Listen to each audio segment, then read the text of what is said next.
What's up, Leafs fans? Welcome to Leafs Digest. We're back, first time in a little while, breaking down a post-game live, so goody. Feels good to be back. If you guys didn't check out my bet preview before the game, we'll run through some of the bets that hit right now. We're breaking down Leafs beating the Columbus Blue Jackets 5-4. We moved to 18-7-2 on the season. We are still second in the Atlantic at this point.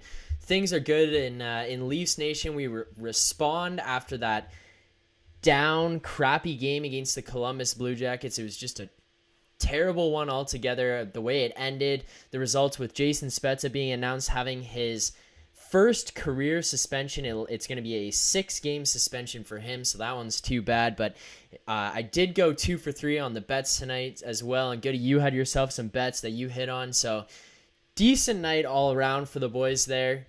How did you feel about the Leafs taking this one 5-4 over Columbus? Let's start with the results of the game and your just overall feel of how this one went. Feels weird to see a final score of 5-4 after a game that dominant. Pretty ugly. I mean, speaking of bets too, my brother had a puck line bet, which for those of you who don't understand gambling lingo, that means they have to win by at least 2. The Leafs were the favorite, so you do that to juice up the odds, raise that return a little bit. But with 0.6 seconds left, Max Domi scoring on us, just negating right there and then the puck line bet. So it was just weird that it was even that close considering the start that the Leafs got out to. Just a really bad beat. But overall, I mean, I'm still happy we got the W. Some great individual success going on here. Morgan Rielly with 4 assists, tying a career high in points for him in a game. And then also Nick Ritchie just taking that monkey off his back and throwing it into the stratosphere. Hopefully this opens the floodgates for him. But I love the way that goal happened too. You go Kasha going into the corner, doing all the dirty work like a true third liner, finding his line mate out front, Nick Ritchie burying. Yeah, that's got to feel great. So I'm very happy about tonight. Funny the way it ended. I mean, we're trying to make a Vezina case for Campbell here. So just letting in stat pad goals, what it felt like at the end there, and just giving up because he had a fat lead. It's whatever. It's not a big deal. You get 2 points. It doesn't even go into overtime, but I'm kind of sad for Campbell. Yeah, honestly, I feel for Campbell more than anything in this because in the last couple of games, Campbell, like obviously not Sunday, he didn't play in Sunday's game, but in the game 4 against Minnesota, he gets a couple of bad bounces that go against him. And then there's been a few times here, even I think about the game against LA late when Sean Durzi scores in the 3rd period. And that there was only the 2nd goal of the game when Durzi buries that one. But it's like that late goal that just kind of, I mean, Campbell doesn't seem like the guy who would bother really at all. Not even just say that much. Like, I don't think it bothers him at all. I don't think he cares about stats. He just wants the team to win.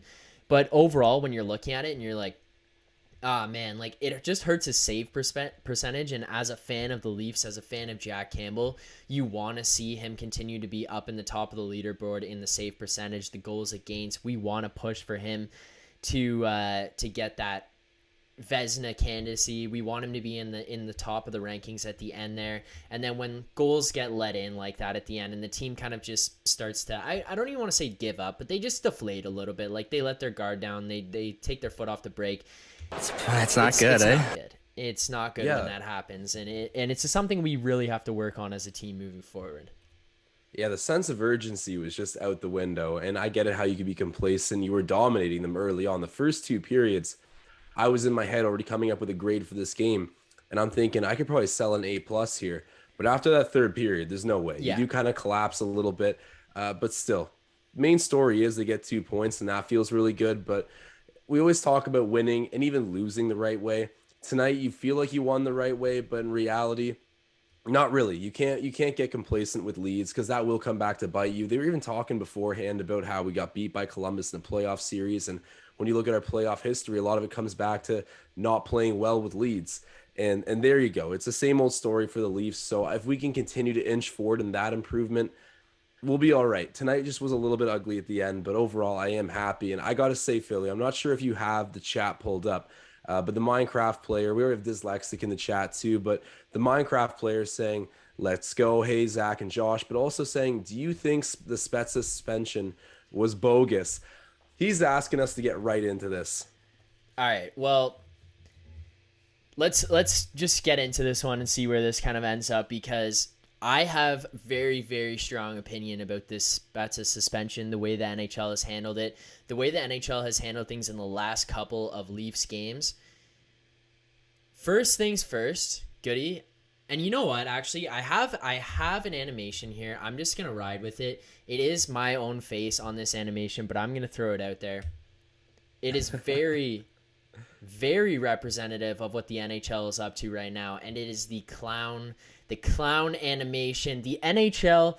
We need to get Ben to make us an NHL logo, having the clown face drawn on it, because that right now is what the NHL is. Like, I know this is a funny way to get into it, but in all seriousness, the NHL has completely dropped the ball here. That's what's gone on. Like, to give a 6-game suspension to Jason Spezza, if that is your overall result, that's what you come away with this as, and that's where you're going to go with this, fine. Albeit, I can handle that. I can accept it, whatever. As a hockey fan, as a Leafs fan, that's the way she goes. You want to get rid of the plays where guys' heads are in danger. Guys' mental, like your literal mental and physical health is put at risk. You want to eliminate those. And if the NHL looked at that play from Jason Spezza and says, okay, I'm going to look at this and say, yeah, he put Neil Pionk's health at risk. He could have avoided that play. He could have done this. He could have done that. Sure. The mishandling and where it becomes egregious that they hand a 6-game suspension to Jason Spezza is not that they handed a 6-game suspension to Jason Spezza. The ridiculous aspect of this entire situation is no further suspension or discipline on Pionk's 2-game suspension compared to Spezza's 6, bogus. That whole play, that gong show that happens in the third period against the Winnipeg Jets is entirely based off of what Neil Pionk did. It's entirely based off of the referees not making a proper call on that play there. That is their fault. This is strictly stemming from the NHL and their lack of ability to make any sort of decision in that moment. Because had a penalty been called right then and there, regardless of if he's kicked out of the game, a penalty is called. That sets precedent for how the rest of that game is going to be reffed, going to be played, going to be officiated by the players themselves. Because if a penalty is called, the players do not feel necessarily as much of a need to take it into their own hands at that point. As soon as that penalty was not called and the play continues on, that's when a gong show happens. So for Pionk to only get 2 games, Logan Stanley to walk away with nothing, and you can say all you want about it and about the way that he was looking at that whole situation, that was garbage. Like, that was a third man in. That is a classic third man in situation right there. I don't know any other way to put it. That's what happened. Yeah, well, I gotta say, I do understand why the league hands a hefty suspension to Jason Spezza. That play was dangerous. As much as I like him going and taking a number and doing something, even I watched that back and was like, man, you're playing with someone's well-being, throwing something like that right there. That's what happened to Johnny T, essentially, but you're doing it with malice intent. Whereas, I can't remember, who was it that hit Johnny T again? It was Corey Perry. Yeah, it was Corey Perry didn't even mean to. This was, like, ramped up and on purpose. This felt pretty bad, but I do agree that Neil Pionk should have got a bit more there. And I know you're not even attacking the number of games suspended per se. It's more just the way the NHL's gone about their business. I have no problem with Spezza grabbing 6 games here. The problem I have is that he grabs 6 games and everyone else walks away from this scot-free. Other than Pionk's 2 games, which I get, but he's also conked, so he's not even playing those games. Okay, and I got to check, though. Pionk, he laid the hit on Sandin, right? The knee-to-knee? Yes. Okay, yes. Sorry. I'm just making sure that I have the right player there because there was so much garbage going on at the end. I don't know. I feel like, 2 games is something. And you're right. Something should have been called on the ice. But when it's all said and done and the league's reviewing it, coming up with, I guess a long-term solution or how they're going to suspend players, keep this on record, what Jason Spezza did there was significantly more dangerous and gruesome. What Pionk did was gutless as well, but at least he can argue that, that wasn't the intent. He wasn't sniping a kneecap. Yes, that's what happened, but inversely with Jason Spezza, you can tell that there was intent there to hit him and hurt him in the head. And that's where I'm kind of on the side of the league a little bit. And I agree. We can point at the refs and say you should have made a call right there on Pionk for what happened to. I'm going to say right now too is Sandin. I'm surprised he's not out for the season. I thought his kneecap was I shattered. thought so too, man. Honestly. Well, and weird enough, I know it's a little bit off topic, but I thought Clifford's hand was going to be broken for sure after that fight. Yeah, he's fine. He's already back tonight. But back to the topic of Sandin and Pionk. That was dirty. Should have been called. 2 games at very least. I guess we'll take it. That is what it is. I don't think it's ridiculous, but I do think Spezza deserves what came to him today, as hard of a pill as that is to swallow for the Leafs.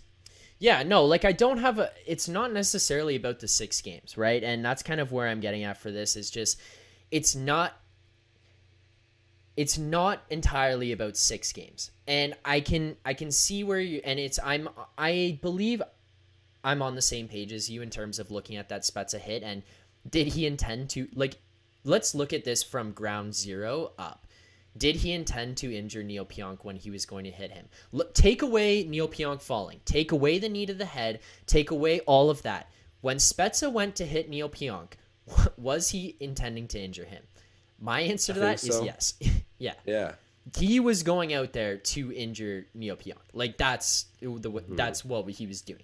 Now, the unfortunate part of the situation is Neil Pionk falls and Spezza decides to continue through with the hit. If you watch it in full speed, it's still bad. It's not as bad as when you watch it in slow-mo. When you watch it in slow-mo, it looks like Jason Spezza could have taken like 10 strides before he made contact with Pionk. Full speed, it's not like it completely washes it and makes it any better.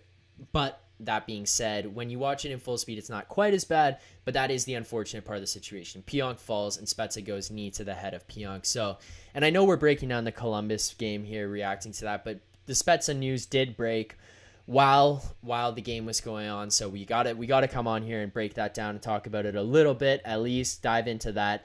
But yeah, it's just like it's not necessarily to me about the games that he got, and it's more about the handling of everything else. Because first and foremost, Neil Pionk, I don't think 2 games was enough. Now, I said it in the video, my initial post-game reaction, saying I don't know, or my initial reaction to the suspension, saying I don't know if 2 was fair or not.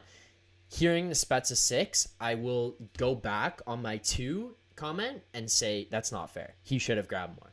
Because the Pionk hit was also intentional. He leaned into the hit. He sticks his leg out into the hit, and he could have also severely injured the guy, and that initial play right there leads to everything else.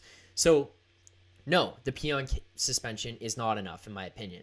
Now, moving forward, you let Spezza have the 6, it makes the Pionk look even worse. That should have been a lot more. You're right. I do think that even at the end of the day, one more game to Pionk to make it exactly half of what Spezza got sends probably even just a touch better of a message. I know we're just, it's absolutely splitting hairs here when we're discussing we're it. Nitpicking a bit here, but I agree. I just think that at the end of the day, going at someone's head is just every single thing that they're trying to eliminate from the league. Yeah. And a knee heals. That could have ended his career in some senses, right? He gets really badly injured, never comes back the same. Maybe someone leapfrogs him, like Travis Dermott, crazy miraculous comeback season. That all those hypotheticals are out of the window. We're gonna get Sandin back a lot sooner than I thought we would. I'm really happy he's okay, but I do feel for who was it that? Okay, sorry, it was Pionk that ended up getting hit in the head there. So yeah, that was pretty bad by Spezza. Get 6 games. I'm not looking twice at it, but I get why there's a bit of questions about where Pionk's heavier sussy is. Yeah, I don't know. It's an interesting thing. I also do think personally that Logan Stanley should have got suspended for the third man in, because that is third man in. Like Spezza or Simmons is preoccupied in a fight with Morrissey, and you can't come over the top with your gloves off and grab a guy who's already fighting. Like that's the rule is legitimately called third man in, dude. Like it's third man in. You were the third man in. That's to a T what the rule is. No, I know. The only defense he had was that the player that was supposed to be going on for him hadn't reached the ice yet. So it was like he could have gone. It was directly third man in, but I guess that's the only defense they could use against it. But in my opinion, that is exactly what they make the rule to prevent happening. And Logan Stanley went and did it. Yeah. And then as far as let's get into tonight's game here. We spent enough time breaking that down, breaking down the suspensions. tonight's game, let's move on to there. So let's start with the bets first and foremost, because I threw out the pregame bets, and Goody, we haven't gone a perfect night yet in a little while, but ever since that little freezer that we went on and we started it back with the San Jose game, we have been doing pretty well. I think we've gone 2 for 3 at least on the bets every single night we've done it, or at least 1 for 2 when we've done it. So it's pretty unreal stuff there.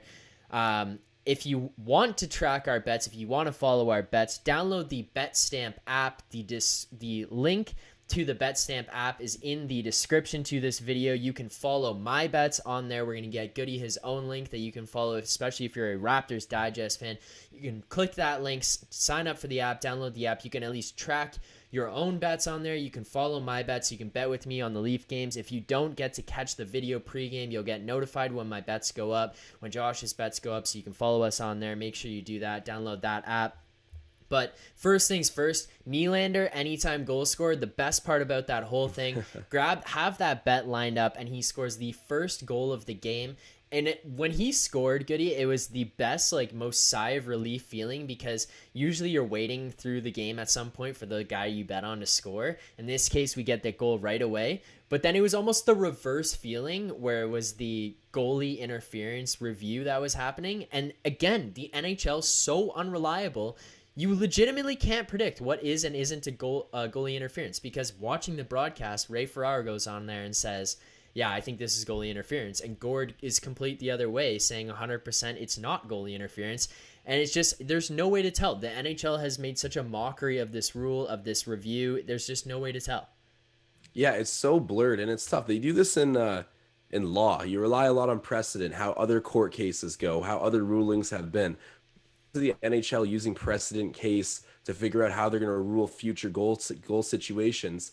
I mean, you're right. It's been so all over the place, ever changing, that there's no solid foundation to work from here. So the NHL is just calling it on the fly. It almost depends who's in the review booth in Toronto when they get the call in versus, how the rule book's written. You're basically relying on who came into work that night. Yeah. It's crazy, because you're right. Even the commentators were split on it. And I know it's kind of a homer thing to say, but I don't think that was goaltender interference. Do you see it being goaltender interference? No, but if they called it, I would have been annoyed, but I wouldn't have been surprised, if that makes sense. I would have been if you had to make the call completely neutral, would you have called it goaltender interference? No. Okay. I genuinely don't think he disrupted the ability for Merzlikins to play the puck. I don't think I didn't think so either. Yeah. I think his stick kind of gets in there a little bit, but I don't think he actually disrupted the ability to make any type of play. So, I don't know. I personally am not going to throw that one a goalie interference. I wouldn't. Now, that being said, with the NHL, it's just unpredictable. They have become a little bit of a clown show here in what they're doing, and the way they're officiating, the way they're calling things. So, I would not have been surprised in the slightest if that ended up being called back goalie interference. But hey, it doesn't. They allow the goal. Nylander anytime goal scorer, so bet hits right away. And then the best part about it is I throw in the pregame betting preview that I said tonight the Leafs are going to respond. They were going to score goals early, and we went up 3-0 in the first period, so we hit the over of 1.5 total goals.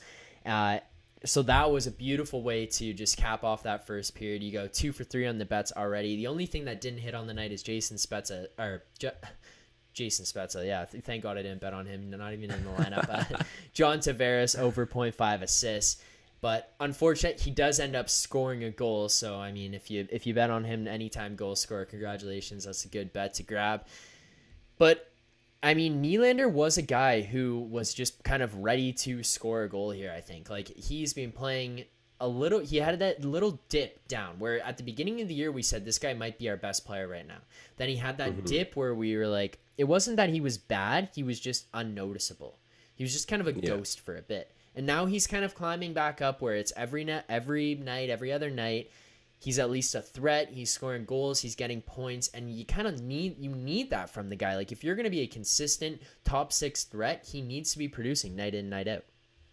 I gotta say, I think from start to this moment throughout the season, he's been consistently a threat as well as scoring goals. Of course, you point to statistical areas where, it didn't happen over 3 to 4 games, but all in all, I think he's always gotten his hands dirty. He's always been involved with the scoring, whether he was doing it or someone else was. I've been so consistently pleased with William Nylander. I still think he's the best value we have on our team. I mean, Austin Matthews, he's reminding everybody who he is this past while, but for the contract that Nylander's on, I mean, that's just we don't even need to say it. Everyone already knows. We talk about it all the time. Like this is the value deal, and William Nylander Yeah. getting it done tonight. You could feel it coming a little bit. Of course, he starts it off like we're saying, and it's called a good goal, so we don't need to live with the regret of that happening and getting called back, and then you're waiting for it all game. This did feel really good for William Nylander, but I gotta say, I just think he's been great all season, and this is another reminder of that. This is one year for sure where I've looked at it and been a consistent William Nylander fan night in, night out.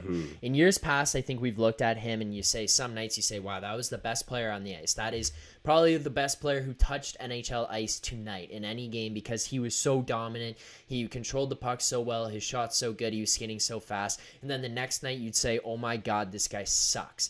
This year, I genuinely have been a fan of William Nylander and everything he's done for probably like 26 of 27 games. I think there might have been just one game even spotted in there where you could say, I did not like what he did tonight. But even when he hasn't been the best, I still walk away from it looking at him going, at least he wasn't terrible. At least he wasn't bad. And that's what we've gotten from him this year. And then that's what I'm meaning to say here. Whereas I obviously know you could find a stretch of games where he didn't score, but never have I turned off the TV after watching a Leafs game and said, Willie could have been a lot better tonight. At least this season, I haven't really had that. I'm sure there has been those nights, but it's never crossed my attention. It's never been obvious. Yeah. William Nylander's been doing a whole lot of things, even when he's not tucking goals. All right, Goody. There's one thing I want to do here because it is the natural progression after the Nylander goal. It's going to be my awesome Matthews play of the day here. I think you know exactly where I'm going with this one, and the funniest thing is now the award is not necessarily intended to go to just Austin Matthews, but at this point, I feel like each time you and I have done this over the last little while, it has gone to him. This one's not going directly to him, but this one is going to have his hands all over it with finishing on this play and being the guy to capitalize on this goal. My Austin Matthews play of the day is going to go to the second goal of the game. And it's primarily going to Michael Bunting here. This guy, I love Michael Bunting. Straight up, I love Michael Bunting. I love everything he brings. I love what he brings to the line with Austin Matthews. And it seems to have taken him less time to figure out how to play with Matthews than I even think. And I'm not making a comparison to Hyman here just when I say this, but I'm saying I just think it took him less time to figure out how to play with Matthews than it did with Hyman. I think with Hyman, it ended up being incredible by the end, but at the beginning, it was that weird, like, working out period, on the line, off the line, on the line, off the line, and then everyone's saying, don't put him on that line, what is Babcock doing? With Bunting, it was kind of just a couple games, moved throughout the lineup, and then bang, perfect. No, Phil, go ahead and give him the Zach Hyman comparison. He's earned it. Like, actually, he has the same sort of strengths, same sort of weaknesses. He ends up in the same situations. He reminds me so much of Zach Hyman, and I understand that Zach Hyman had a lot longer to integrate into that role and just get developed by the Leafs. NHL minutes, there's no comparison. Zach Hyman's had that benefit, but Michael Bunting, when he's been in the lineup, he's done everything that we used to ask of Zach Hyman to do. And that's fair, tonight's another example of it. I've never noticed him as a playmaker. He's solid with the puck, but getting a little bit creative in front of the net, feeding it between his legs, the other way to Matthews cutting to the crease and burying it. That was so hype. The Poppy power play of the day, I might need to follow you up on that and make it mine as well, because that got me out of my seat immediately. I'm a huge fan of Bunting, and we were talking about this earlier, and it happened another time since. He's going to need to answer the bell at some point because more and more guys are trying to fight him. Actually, at some point, even if he loses or it's over really quick, he's just got to let someone know that, okay, because even I playing sports, I know there was certain guys on the other team that wouldn't fight, right? So if I saw there was a big play or, our goalie was getting hacked, whatever it was, I grab this guy and make him look dumb because I knew he wouldn't do anything, right? And I'm sitting there like, I hope he doesn't, I hope he doesn't. But I know he won't because in my head, that's why I grabbed him. So I don't want Bunting to become that guy. At some point, he's going to need to be like, okay, you're going to grab me, I'm going to punch you in the face.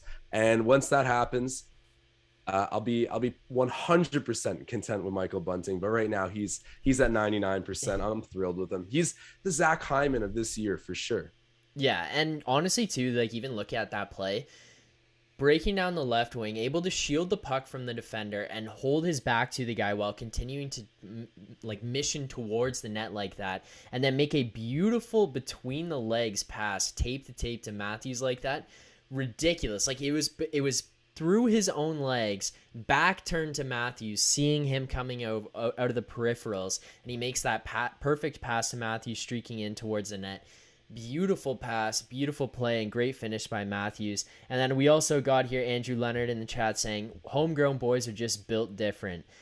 that line, it is pretty funny too. I know they said it during one of the intermissions. Mark Masters said the Scottsdale Scarborough line, all three of them from the S's, that made some weird joke about the triple S line. But the two guys from Scarborough there, Simmons and Bunting, and I know that when Marner comes back, that's not going to be the line, but I kind of love watching those three guys play together because Matthews is a big boy and he's learning how to play with his size a lot more as things have gone on. And then to watch him just go out there and win corner battles and then have Bunting and Simmons just like, see, here's one thing that I noticed during the game too, and I kind of want to know if you like have the same opinion on it. I feel like it's fun for Matthews to play with these guys because Simmons and Bunting kind of they're not aimlessly doing it, but they're like running around a little bit in terms of just like a little bit hectic of I'm going to hit this guy, going to hit that guy, going to the corner battle, like doing all this stuff really fast a lot. And then all of a sudden Simmons will make some nasty toe drag and feed Matthews backdoor while he's wide open, or Bunting will streak down the left side and put his back to a guy and throw it between his legs, tape to tape. And I feel like Matthews just watches these guys and is like, wait, what? Like, you did what? Because watching these guys do this stuff is pretty funny. I feel like it's pretty funny because they're not like quote unquote skill guys, and Matthews is, and then he's out there just battling with these two grinders, and all of a sudden they do something nasty. I could just imagine him being like, pardon? Like, what is going on? But it's just fun. No, it's got to be fun. And the guys, I mean, Michael Bunting is, you can tell he plays the game with some joy. And then Wayne Simmons, we've been hyping up Wayne Simmons all year. He's a skill player. Like the numbers don't really back it at this point. He's got 3 goals and a few assists this season, but to me, Wayne Simmons is still one of the better sticks on our team, if that makes sense. Like, he does a lot of things in terms of getting the puck on net and creating quality chances. No, he's not a great finisher at this point, but he's still so good for helping offense organically produce. Yeah. And Austin Matthews will definitely benefit from that at times. And you're right, it probably blows his mind because he's used to the Mitch Marners of the world who are all skill, right? These guys are in-betweeners who they can rise to the challenge and do this for times that, and I guess it's going to be a little bit while before Mitch Marner gets back, but it's got to be a lot of fun for all of them. And it takes a little bit of the pressure off Matthews to be the guy who needs to use his size. Of course, he's learning to, and that's good. I've been waiting for this his whole career, but it is nice to give him opportunities where it's like, all right, Austin, just, we know you don't actually want to hit people. Just go out there and rip. Yeah. So that it's nice from that standpoint too. I liked watching that line a lot tonight.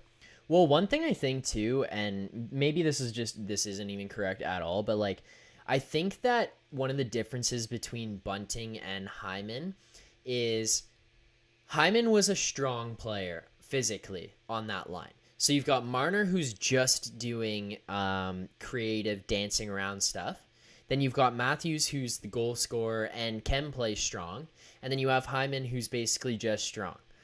When you throw Bunting on the line, Bunting is strong, but Bunting is also like got a bit of that a hint of that Nazem Kadri fearless, as you've said a million times, rat, like POS, hate this guy, piss you off, get in your face, start some shit, because Hyman just didn't start things. Like, he would be in the mix and he would go and battle in the corners, but he didn't start things. Bunting will start things, and that is, I mean, it depends on where Matthews kind of likes to go with stuff, but that is fun to play with when a guy can do that. But on the other end of things, be really highly skilled and just produce. Because we've even got Glenn Abbott in the chat saying, but didn't Bunting have 11 goals in only 21 games for the Coyotes? You're close. He had 10 in 21 in 2021 in the 2021 season. And then this year so far, through 27 games tonight,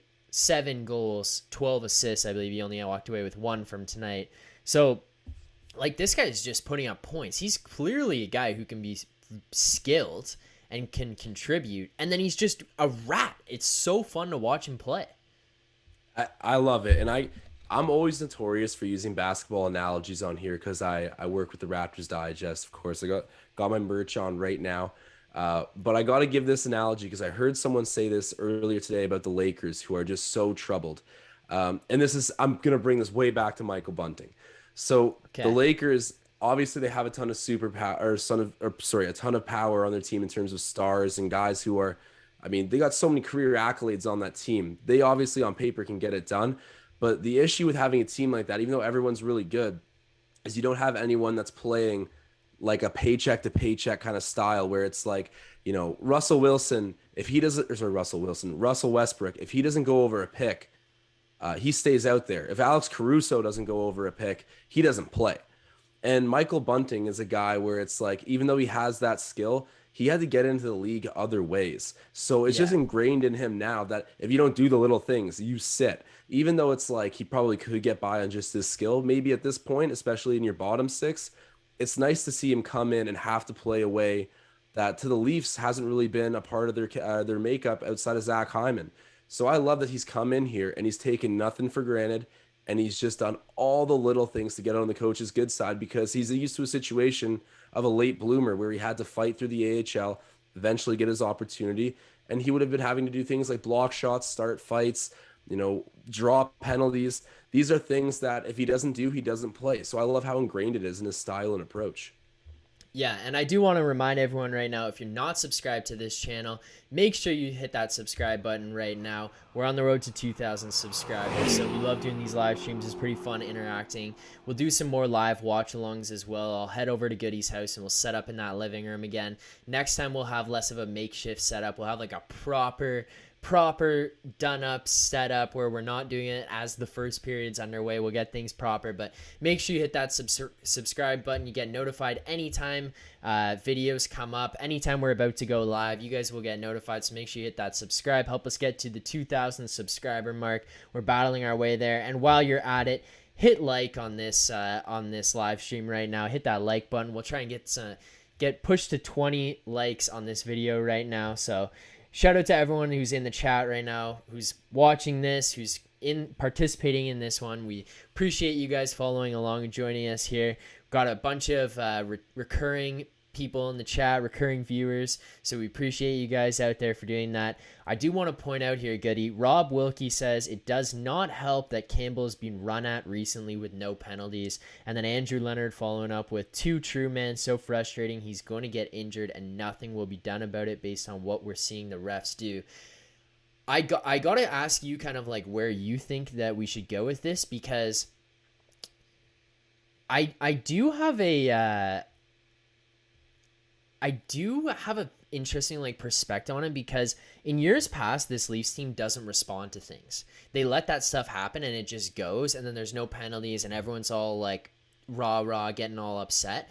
And this may be the most like Leafs fan everything's against us kind of perspective. I don't know, and feel free to call me out if it is. Feel free in the chat to call me out. But the problem I'm having with this is the first time we're seeing this Leafs team respond to things. And yet we're still seeing the refs kind of just let it go. Like they're not giving any consequences for when Campbell's getting run over. And I feel like this Leafs team is almost just hesitant looking at things happen and being like, if we respond here physically, like we're going to get a penalty. Like how do we win this situation? Does that make sense? Like, do you understand where the dilemma is that I'm coming from?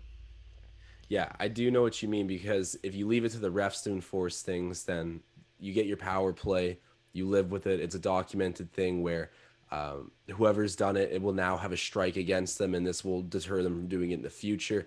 You know, you're probably going to respond still on the ice with your own players, but not to the same extent if the refs keep it in check and then they do the right thing. Yeah. But yeah, I get exactly what you're saying. The only thing where I'm like not fully with you, I guess, is that I don't see it happen enough to the point where I'm like, Jack Campbell's a sitting duck. Like, it does happen to him. I feel And like I remember sorry, I just like not even to I just feel like for me, I guess at least it's a recency bias somewhat. Like I just look at yes, Foligno hitting Campbell at the end of Minnesota game. that's the and one then, that stands out to me. Yeah, and then Dubois hitting Wall, and I know Wall came out of the net, but he still runs into him. So sorry, continue. Mm-hmm. I just wanted to like for me, it's recency bias at minimum. I just feel like it. So with the Foligno one, yes, he went to the net hard, and then that was a dumb decision, and he should have got a penalty there. There was still nothing malicious. So I remember I tried to defend it a little bit from the ref standpoint at first. I don't know why I'm playing devil's advocate here. Like, I'm a Leafs fan, but just trying to temper, I guess, a little bit of what we're thinking about this, because that is what you should do as a player. You should probably go right to the net. You're trying to get back into that game Yeah. and try to get a goal. I get why he did that. At the end of the day, there should have been a call, but I don't know. It wasn't like malicious. If he had hit him on purpose and it was obvious and the refs did nothing, I'm fully with you on the point of, all right, you better not call us that when Jason Spezza goes and knees someone in the face then. I would have been with you there, but I think since it is sort of just a recent thing, I'm not reading too deeply into it. If this were to happen over the next like week or so, a couple more times, and then maybe even Campbell get hurt, yeah, I'm completely lost at that point. But thankfully, it hasn't stuck out too much to me. I do think the refs messed up there, not calling one on Foligno.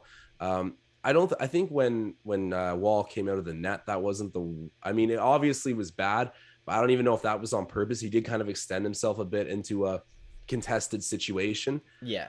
I don't know. It's not glaring to me, but obviously, I want our players protected and the right thing done with the whistle. Well, I do want to just shout out the chat here right now.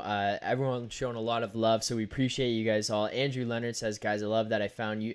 Y'all, you do a great job. I've told a number of my buds about you guys. We appreciate that. Appreciate you passing on the word. And then one thing that I do want to say here, Goody, because this may be one of the coolest things that we've discovered to this point.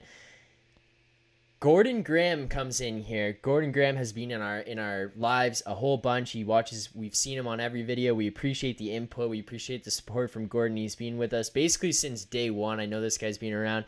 So Gordon says, missed the game. I live in Japan where it's the middle of the workday. Gotta say I'm loving that third line with Ritchie on it. A more physical presence than Engvall, which leads to more turnovers. And Gordon, I will get to the point that you made later on in that comment. But starting with, I live in Japan, Goody, that's the first international that we've found on here, other than when we did the live stream live watch along and someone said they were watching in the US. But follow it up. Randolph Halpern says, can't believe I'm not the only one from Japan. We got two people in the chat right now live watching from Japan. So shout out Randolph and Gordon. That is pretty cool. Man. Big shout out. That is crazy. You see, I would expect that a little bit on the Raptors side of things because you have Yuta Watanabe, who is like the pride of Japan, right? Everyone tunes in over there to check out his games. But to have some Leafs fans over there in Japan right now, and shout out to Gordon too for being a day one here. He even wrote here saying Dangle is my buddy's kid, and I've got to say, I can't watch him. ... Sorry, Gary, talking about Steve's dad. That is hilarious. I mean, Gordon's been here from the very beginning, and also shouts out to his fellow countryman right now, Randolph, who's in Japan too. That is some wild stuff. Appreciate everybody who's watching right now in the live stream. It's unreal. We got 36 of them. Yeah, that is pretty cool. And especially like we just randomly find out we got two lads from Japan. So shout out you guys. That is pretty cool. I also got to say too here. So let's go off of what Gordon said and break this down, because I did find it pretty interesting, and it can lead to this point where it's actually the header of this video. And one thing that we really should be talking about, Gordon says, gotta say I'm loving that third line with Ritchie on it. A more physical presence than Engvall, which leads to more turnovers. So let's break that down right there. First of all, Nick Ritchie finally take the monkey and just throw it in the stands because you got that thing off your back. That is like, I feel so good for Nick Ritchie scoring that goal because I don't know if you feel it or if you've seen it as much, but I read a lot of articles. I'm watching TSN. I'm following news updates. Like, I am listening to a bunch of different stuff, watching interviews over and over, and everything that I've gathered from this team, from the media, from the coaching staff, from management is that everyone wants Nick Ritchie to succeed. He seems like a very well-liked player on this Leafs team. He seems like a very well-liked guy in the locker room. And I may be wrong on this, but I don't think guys are going to vouch for a guy like that if he's not a hard worker, if he doesn't have that potential, if he doesn't have that ability. I don't think guys are going to publicly vouch for him. So to finally see him score, and then I think the best part about all of it is, and I love this guy and what he's brought to the team this year, Andre Kasha's reaction to Nick Ritchie scoring that goal. Oh my God. He was more excited about the Nick Ritchie goal than I think Nick Ritchie was. Like, it was hilarious to watch him react. Yeah, Ritchie was trying to play it off a little bit like, okay, I'm not screaming on the inside right now. He has to be so happy to have that out of the way with. And as Gordon's saying, the third line has been a nice boost to his time here in Toronto, because coming in with a very big void to fill, it's difficult, right? And I know that he is capable offensively, but that wasn't completely natural to him, the style of play they were going to have on that line. The third line makes a lot more sense, and we were asking for that move to happen. It happened, and since then, it seems like everyone's continued on the Nick Ritchie bandwagon, and it's got to say something about his personality, because no matter where he's played in the lineup, whether or not he's getting credit, he's getting slandered, everybody does seem to have his back. And maybe he's just like, I do think he's a good guy and he's really appreciated. There's a chance maybe he's just hilarious and people like him, having him around. But whatever it is, the team enjoys his presence. That's the bottom line. So to see him scoring and to have everyone fired up for him, I'm very happy with that. And I've been waiting for Nick Ritchie to come to life a little bit. I can't agree with Gordon more. I very much so like having him on the third line. That's been something that's been very rewarding. The physical touch is really the key. Yeah, and Kenta saying, "Big Rich, throw that gorilla off your back." Yeah, that thing, it had grown from just a monkey. It was a gorilla at this point. It was a full-blown gorilla. Yeah, it was a full-blown gorilla chasing this guy around the ice. Oh my God. But that third line, like 100%, and him being on it, it's been nice kind of watching this team this year, because basically every night we're seeing different line combinations. We're seeing people play with different people, and it seems to continue to work night in, night out. You and I were so skeptical, and I think rightly so, but of Sheldon Keefe and that blender. Like, I don't even know, Goody, what kind of blender that could possibly be that he's got going on, but he is turning it on every night, every morning at practice, and he just runs it for hours and hours and hours, and no matter what he throws in that blender, when he pours it in his cup, it tastes good and it works, because it's just been, and I mean, we've lost games here and there, but the only game that I really look at since the blender turn on that was not a good game, was the game against the Jets.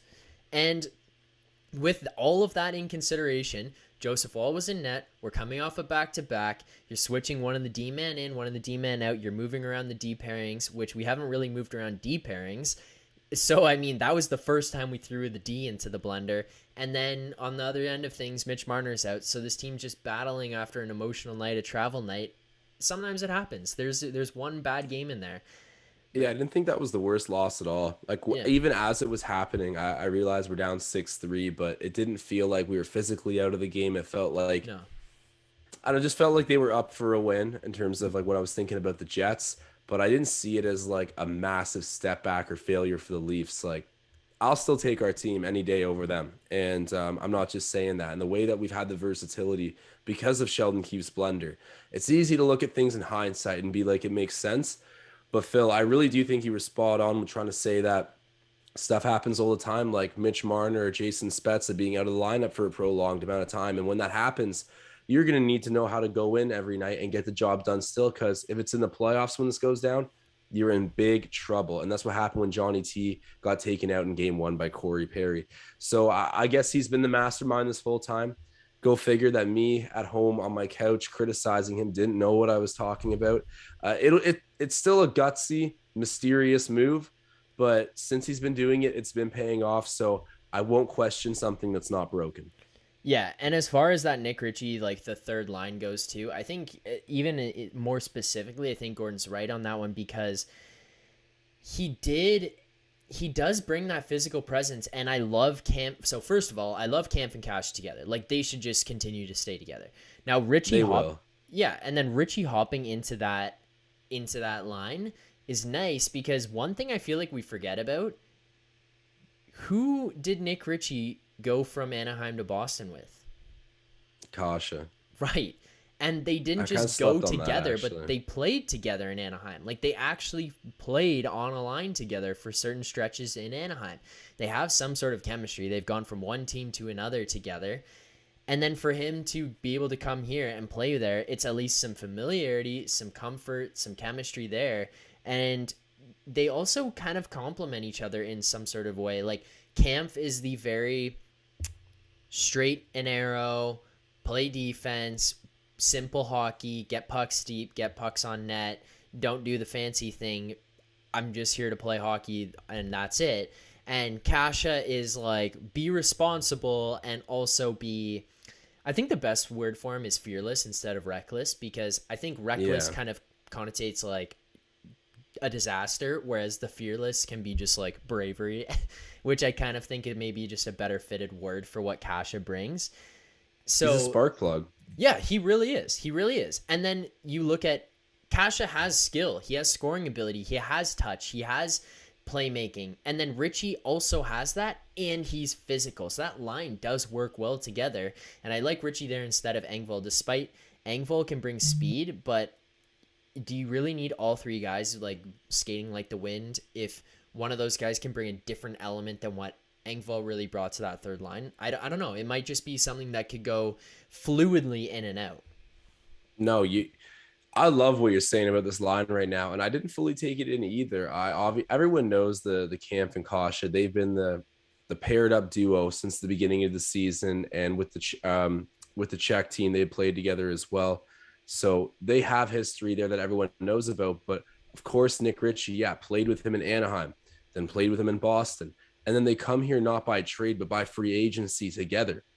And now all three of these guys that Kasha has a deep connection to both. They're playing on the same line and they have styles that are going to complement each other. Yeah. This is like the perfect recipe right here for a good checking third line. They care about the morale, the camaraderie of it. Like they're going to be physical, have each other's backs. And each and every single guy, I guess I'm going to rule out Camp. The other guys have skill.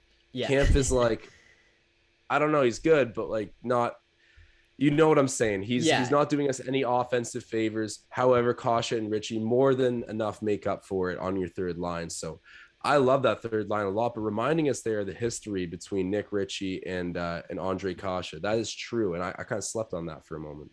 Yeah, it's kind of cool too. Like I didn't even really think about it until it was at some point in the broadcast. They mentioned them both coming from Anaheim, and I was like, oh yeah, they did both come from Anaheim. And then they brought up the fact that they actually played on a line together, which I would have had no idea. I would have never known that. So that was kind of a cool fact that learned there. But Gordon Graham even again saying loving Ritchie's play of late. He's played a lot better recently. He just hasn't got the goals. He hasn't got the points. And now finally, hopefully the floodgates open up for him and he can start to figure things out. Let's address this real quick here. Ken to 01. Did you guys win big shmoney Matthews anytime goal? Goody, do you want to start it off with the bet you threw down tonight? Yeah, so I did the first to 4 goals bet. I just knew the Leafs were going to have a good performance, so I'm so happy I did not take the puck line. That's the worst beat ever for my brother who did bet on that. But I did the first to 4 goals, Toronto Maple Leafs. I think it was like plus 110. I put like $15 on it, so I won just over $30. So yeah, I got some money.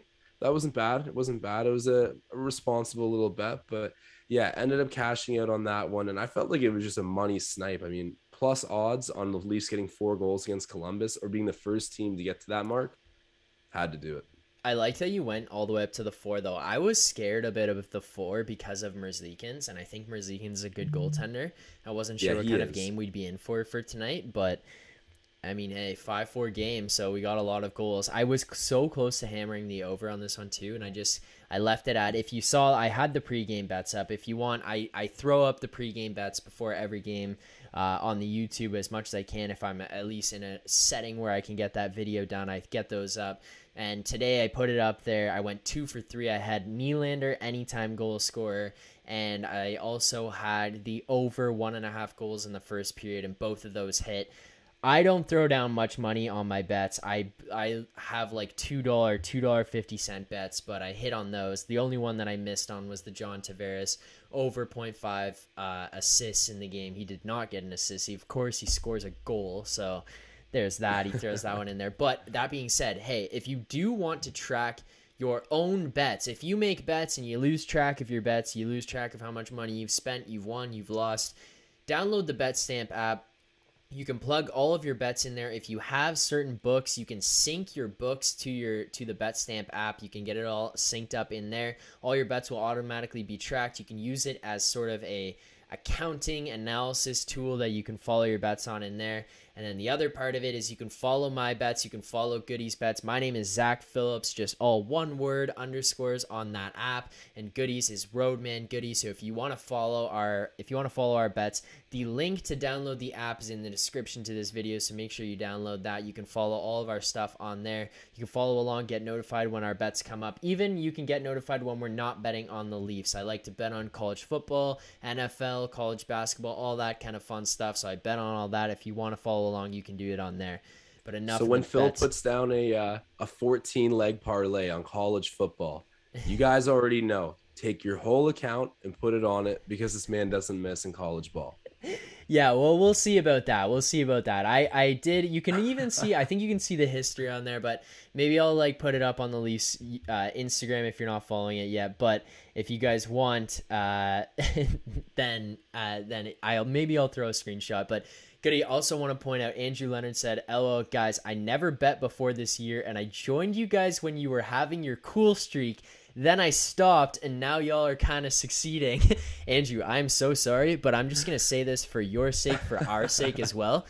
Please just stop. Continue to not bet. Please continue to not bet, because if you were following our bets and we were losing and now you're not betting and we're winning, please just let us continue to win here. I'm surprised he still likes us. Yeah, honestly, I'm so sorry that you lost some money. I'm so sorry. And honestly, I'm going to throw that animation back in here right now, like, because this is me when I was making those bets that were just falling short. I don't even know if it's going to work right now, but it's the clown bet, Goody. It's just the clown animation. That was me when I was making those bets. I apologize for that, Andrew. Like, sorry about that one, but don't bet right now. I'm so hot on the bets right now. Just stay away. So I appreciate that. One thing that we haven't talked about yet this pod, Goody, is Morgan Rielly, 4 assists, matches a career high points in a game. If he got to 5, that would have been his career high. He was very, very close. He almost had some goals, almost had some assists, but 4 assists. This guy is looking real good after he signed that contract, and you're the one who said it first on here, so full credit to you. But once that contract hit his pockets, like, so comfortable, calm, poised. He looked like he knew exactly what he was doing. He looked like there was no more second guessing. Am I going to get another contract? Am I going to get this? Am I going to get that? Like, it was just right out the window, and it's just, let's play hockey like Morgan Rielly plays hockey. Because I've said it numerous times on here, is that we don't rely on Morgan Rielly to be the best defenseman, right? Like, we don't. We know he's not. We know that he just needs to be serviceable defenseman, but he needs to really contribute offensively, and that's what he's doing, and it's been incredible. Yeah, he's taking a deep breath, and I think more than anything, it was just him wanting to know that the Leafs wanted him here. Like, the Leafs said, "Nah, Morgan, we still think you're worth what we're going to give you, so here it is." And it's a big payday. I think it's mutual value here, right? Because it's a lot of term at a pretty good rate. So what was the exact contract? Was it $8 million AAV over how many seasons? Or am I off there? I think it's $8 million, correct? I can double check. I think so, though. Yeah, something in that ballpark. So either way, paying him big bucks and reminding him that, okay, Morgan, you've seen some really highs here, you've seen some lows. Obviously, the Toronto media is relentless, especially on defensemen that play an offensive game, because everyone in the greater Toronto area is a hockey fan. So we know how to pick apart when someone's not at their best, especially defensively. Morgan Riley is a stud, and he is underappreciated at times in our fan base. So to have the team offer him all this money, it helps him buy in a little bit more, right? Because he doesn't want to feel like, all right, let's see, maybe we do something special this year. I'm just gone after. He wants to be part of this Austin Matthews, Mitch Marner, John Tavares core going forward, because it's longer than just this year. With those guys locked up, you can go and find the occasional Michael Buntings to fill in on your roster and go on runs with. And so he wanted to know that he'd be a long-term part of that. And once he knew that, I think he wasn't gripping the stick as tightly, and he just went out there and played his game. Because, okay, if he screws up and has an ugly night, whatever, you guys are paying me my money and I'm sticking around. Like, sorry, bring bud. me my money. Exactly. Bring me my money. And that's what he got. So I think that Morgan Riley is just playing relaxed and within his own skills now. And I love that for him. He's not trying to play it up to get a contract. There's no psychological, warfare of, are these guys my teammates for the next 6 months and then it's done? Or, do the fans hate me? Like, it's all embraced now. We are good. No, 100% agree with that. I think it's completely accurate. And also, I checked it real quick there while you're talking about it. 7.5 mil per, not even hitting the 8 mil mark. So shout out Morgan Riley for getting on a nice team-friendly deal for that one. That's pretty sick, just to lock that up for a guy who's going to continue to contribute points like that. But also, I just want to shout out, especially considering this guy's been with us since day one, and we just for the first time found out where he has been tuning in from. Gordon Graham saying, anyway, back to work. Great show, guys. The only online show outside of TSN clips worth watching. Keep up the great work. Solid, objective analysis. Gordon, appreciate you tuning in all the way from Japan, man. And we also appreciate the support. Everyone who's been in here in this chat right now, everyone who's supported this channel all the way, it's been so fun because of you guys, because of your participation. We greatly appreciate it. We appreciate you, all the kind words, all the support you guys have given. So thank you guys. Thank you for the feedback. We appreciate it. We love it. We've had so much fun doing this so far, so thank you so much for that. And Gordon, have fun at work, man. You continue to stay tuned. We'll have more videos coming out breaking down things as more news happens and stuff, so thank you for joining in. But as far as things go here, Goody, with the Leafs tonight, the last most kind of egregious thing that I actually really want to touch on from tonight's game is before we kind of go to the chat here and see if anyone has questions. The Columbus third period that they just had, that is the one thing that is very Leaf-like to have happen in a third period as we're trying to close things out here. Like that, the way that closed out, the way we finished off that third period, we just have to eliminate that.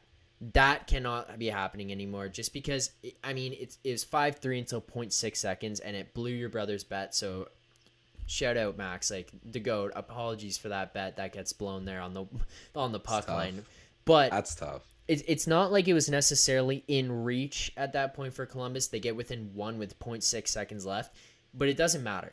It goes from a 5-2 game to 5-3 to 5-4, and you're looking at it. It feels much, much different.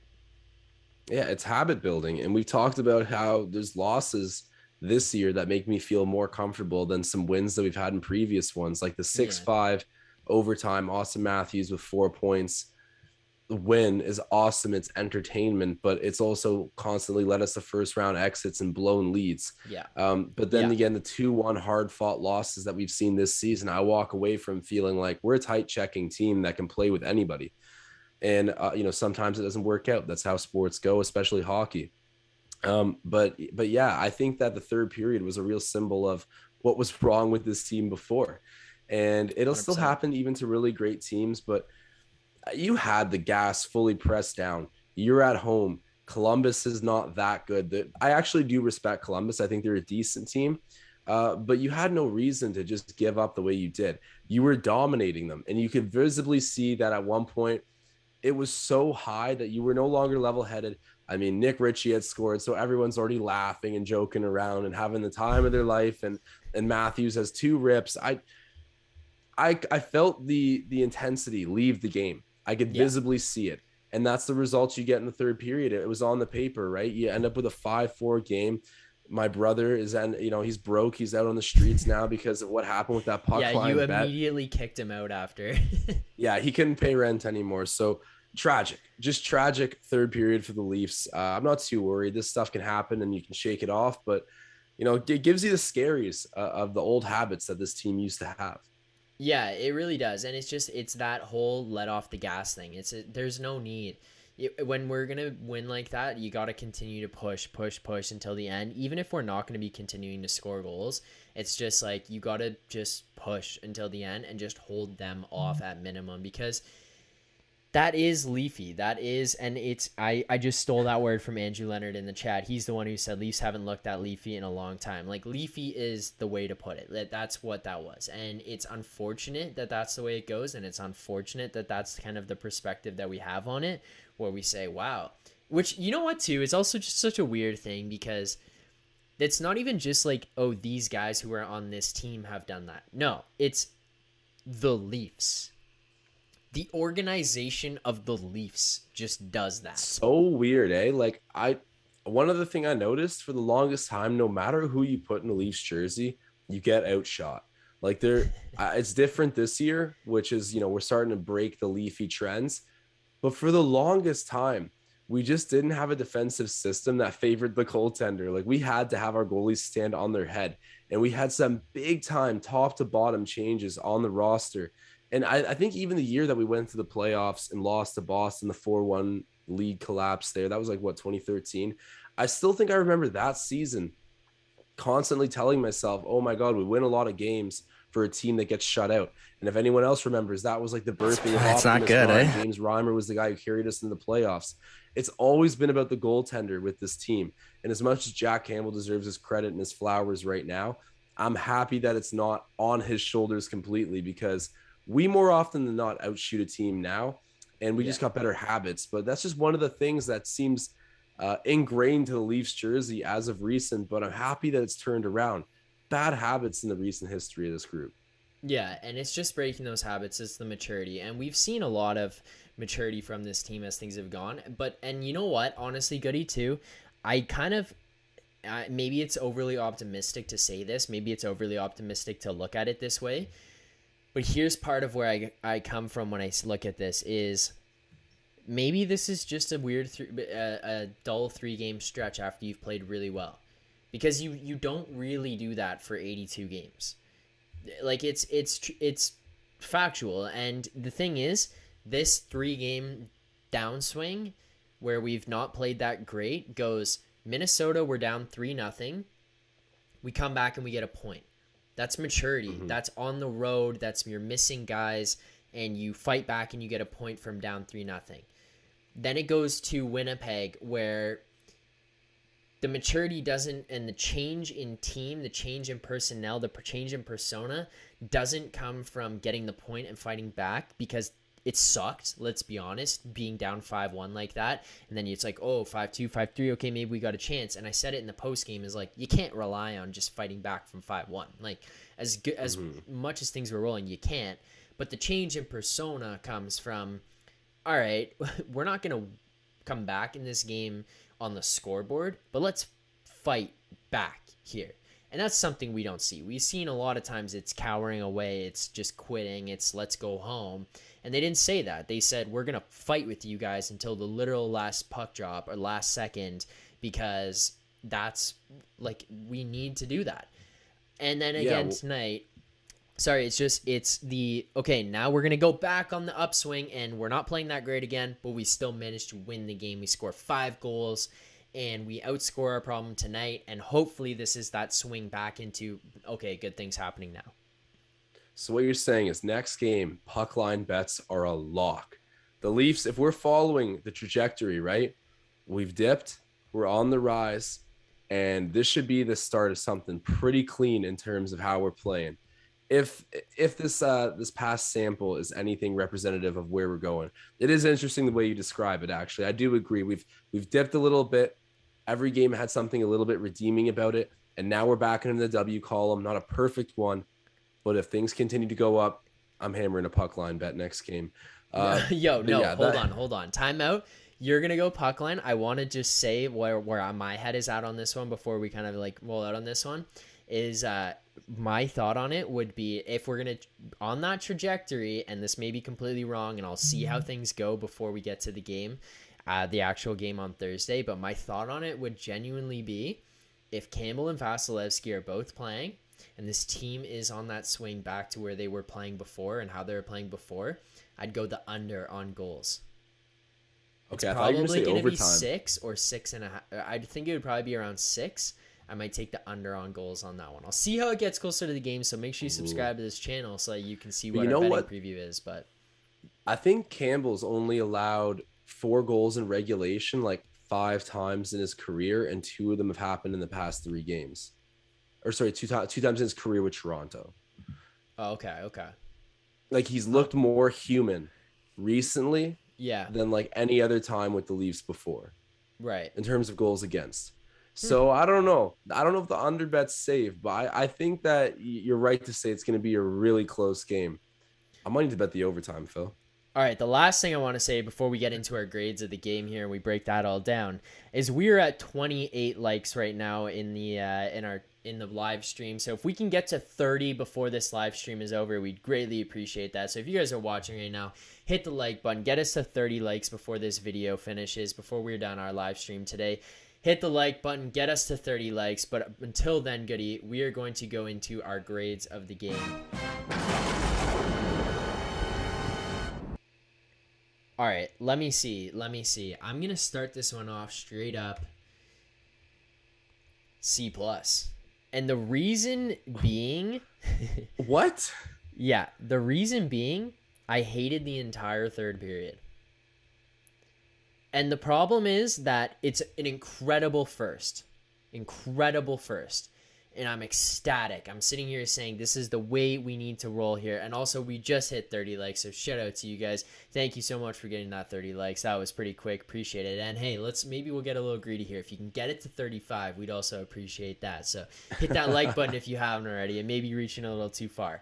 But C+ on my grade of the game, and my reasoning is going to come from first period, great. Second period, a little slower, where you give up a lot of chances to Columbus early in the second period, and they come out strong. We started really slow at the beginning of the second period, and then we were kind of slowed off again at the end of the second. And then where it becomes very problematic, in my opinion, is that you get to the beginning of the third, and it just sucked. They score 30 seconds into the third period. That's what you have to avoid. Like, you can't be opening periods like that. You can't be opening behind the ball. You can't allow the other team to be taking it to you right away. And I hate that kind of stuff. And then the problem where it just got worse is that the beginning of that third period really just carried through right until the end of the third period. They score 30 seconds in. They score with 0.6 seconds left. And it just rolled through all the way to the throughout that third period, and I hated the way that was, especially because Jack Campbell played incredible. He made all these highlight reel saves. He was making big timely saves, and then you kind of just let him down a little bit at the end of the third there, where you give up these really glorious chances to Columbus and let them get 4 on the board against you. I just didn't like the way it closed out, really. I think had it been ended at the end of the second period, I would have genuinely come on here and been like A minus. But just that third period was so drastically the other way in my perspective of how it was, that I'm just like, it's a C+. I thought I was going to be the hardo giving a B+, which is my grade of the game. And I was going to justify it with a similar reason, saying you play 2 periods of a game and essentially check right out. It was an ugly third for all the aforementioned reasons that you just said, but how do you cut it off after 2 periods? Like I said earlier in this podcast, I might have been flirting with the A+ grade because so many things were going right. You were just dominating them in puck possession. It seemed like at no point in the first 2 periods, especially the first, could Columbus hold onto the puck for an extended period of time. The Leafs took it right back and would possess it in their zone for basically at will for however long they wanted. And everyone was getting their hands dirty. And Nick Ritchie, who I've been very critical of offensively, I do think he's found a great role with the team, and the third line looks so nice with him on it. This was just a cherry on top of his strides, and he needed to get that monkey off his back. So that right there accounts for some grades. There was a lot of things to like about this game, but it just couldn't go into the third period. So that's why I'm keeping it fully out of the A range. I got to say a C plus is savage, but I back the reasons why, because these are the things that if you don't correct and stomp out now, you end up crying about during the playoffs, because these are the old habits that have bit you before. So if you're not going to treat it seriously right now, then you never will. And it's habit building, right? You're just gonna let your habits fall by the wayside when you have a lead in the third period. That's what a young, inexperienced, not ready team would do. But we felt the anguish of being knocked out in the first round by a lot of people, a lot of teams that shouldn't have. So I think to be hard on them and give them the C plus for that period makes sense. But I got to give it the B plus because I really love the way this game started.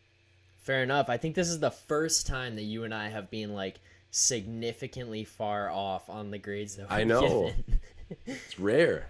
I don't know. I think that in my mind, it's just that third period is the way we lose playoff games and we lose important games. And I hate to see that. And I just want to see it get rid of from our game. I think that at least a little bit of it is that, okay, maybe it's just a bad game and we held on. So nice. But if we can get rid of that habit of the way things are going, then I don't know. Andrew Leonard also saying, honestly, boys, this Leafs team needs to be held to a high standard. So C plus is totally fair. Thank you, Andrew. I appreciate the support. I sounded savage coming out, but it's true. Like if we just sit there and like coddle stuff like this, like, it's then they'll never get the message that, I mean, we're not here to teach them, but yeah, the whole entire expectation for this group is a Stanley Cup. And if you give up in the third period like that at home, then it's not in the cards for you. Figure it out. Yeah, exactly. Well, I think that about does it for this live stream. We appreciate you guys following along and being in here with us while you're watching it. Thank you guys so much for following along, for participating in the chat, for asking questions, for giving your opinions. Thank you guys so much. We'll have more live streams coming soon. Maybe this weekend, Goody, we'll do a live watch along. If we can get that in the cards, we'll see what's going on. Maybe we'll set something like that up. But we look forward to more live streams, more talking with everyone in the chat. Thank you guys so much for subscribing, liking this video, commenting. And if you are watching this back after you didn't watch live, make sure you like and comment on the video. Make sure you subscribe to this channel. We appreciate you guys so much for doing this. Thank you guys. Hit that like button, and we will see you guys after the next game against the Tampa Bay Lightning, Thursday, December 9th at 7 p.m. Keep believing. Signing off.